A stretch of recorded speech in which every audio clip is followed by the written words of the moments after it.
Hey, welcome back to my channel. I'm Cam, and this is the Mad Redneck Scientist. So I wanted to give you, my viewers, a little bit of insight on why I kind of got the name that I did for the channel. Before I found out I was moving, I was actually doing a lot of property clearing, scrap removals, scrap pickup, some things like that.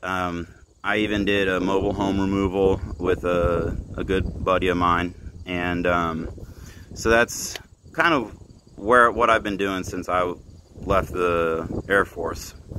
Well, I realized that I needed a dump trailer, and they were ridiculously expensive for the size that I needed.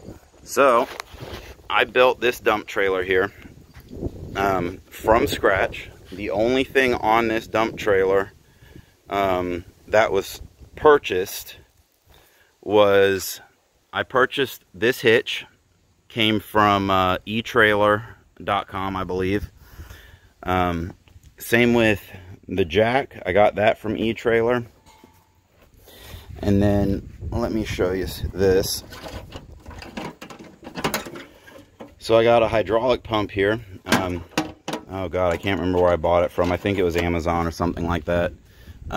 But everything else, the steel iron, all that, when it was purchased, this is 8-inch by 1/4-inch steel C-channel, and I bought it in 20-foot sections, and I designed the entire trailer from scratch, built it from scratch, and then the sides here are actually off of a old grain truck that I got out of a scrapyard. The axles and springs are from a mobile home. They're not the best thing. If at all possible, I would suggest staying away from them. They're very troublesome, especially if they've been sitting a long time. I had them laying around. I utilized them. After my move, I'm probably going to be replacing them. So all the wiring, all the lights, all that stuff, I did pretty much all myself. I mean, pretty much all stuff I can buy around. One thing that I did that's a little bit unique is the power wires. Instead of running a battery on the trailer and having to purchase a new battery and making sure the battery's charged and all that, what I did is I had some old welding leads from another job that I did a while back. I'm kind of a hoarder when it comes to certain things. And what I did is I purchased welding lead ends. Let me show you something here. Set that down. So what I did here is I put one male, one female on the trailer. Sorry about that. Here we go. And I used the same wire from the same job I got those from, and I actually ran wire on my truck. And what is, I ran the wire from the battery. I ran the positive wire from the battery all the way to the back, and the ground wire is grounded to the frame. If you're going to do something, you have to make sure that your ground wire from your battery to your chassis can handle the load that you're going to put through these leads. If it is not large enough gauge, you will fry your ground wire. So if you're going to do something similar, make sure your ground lead, which I use this one, I'll explain why in a minute. If you do not have large enough ground leads from your batteries from the factory to the chassis, make sure you either run this all the way to the battery or you replace your ground lead. So let me explain a little bit why I did what I did here. So the male end on my truck is your negative. The female end is the positive.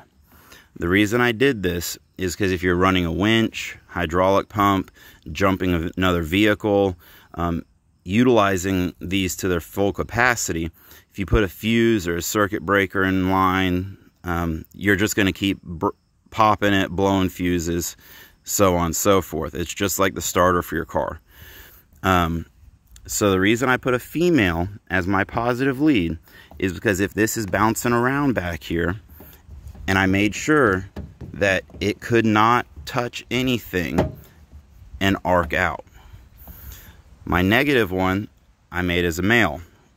The reason being is when you have a trailer and you have 10, 15, even 20 foot leads, you don't want to have to basically trace the leads and figure out which one's which, so on and so forth. With this, it's easy. One female, one male.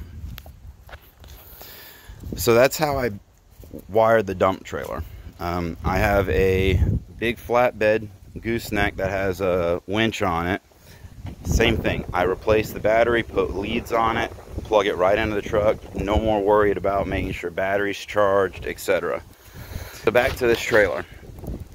So this trailer is roughly, it's a little over, the bed itself here is a little over 6 feet wide, and it's about 17 feet long. These are about 3 foot sides, take or give a little bit. I know for a fact the trailer weighs roughly 4,500 pounds empty.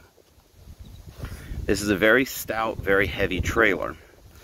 There are some issues with it. I'll admit that there are some things that I need to rework after my move. One of the things is it runs dual 3-inch by 48-inch actuators. I thought that would be enough to lift it with pretty much any weight that I had in it. Well, I was wrong. I got 6,800 pounds of rock, and a couple things I found out. The relief valve on the hydraulic pump was set really low. It was set at like $2,000. So I bumped that up to about 3,400 psi, which that did lift the rock, but it wasn't happy about it. So something else that I want to point out. See if I can get a good shot under here. Are these actuators. I have dual actuators, one on each side. You can see that one over there as well. So because of the angle that these are at, you actually see they've bent this piece of C-channel. So what I need to do after I move and I get some time after getting settled in at our new place, I need to actually take those actuators, cut the mounts off, and I need to re-angle the actuators, put them at a little bit steeper of an angle, maybe a little bit closer to the pivot point of the bed. I mean, I got some tweaking to do. It was my first attempt at making a dump trailer. I pretty much designed everything on a free CAD program, free wiring web page, and a couple other free things that I got. So I mean, it is what it is. It works for my purposes. I've taken, I don't know, 4,000 pounds of steel in with it. Never had a problem with it. I moved, like I said, 6,800 pounds of rock. It was struggled a little bit, but it worked. I mean, I've loaded it with trash to go to the dump. I mean, my purposes, it works fine. I need a big trailer, not necessarily a big trailer with huge payload. So that's kind of where I'm at with that. And that was one of the reasons I kind of got my name, is I build anything I need, basically, within my capabilities. So I appreciate you guys coming checking out my channel. There'll be a couple other short videos of some of my crazy designs and builds and so on and so forth. I appreciate it, and stay tuned.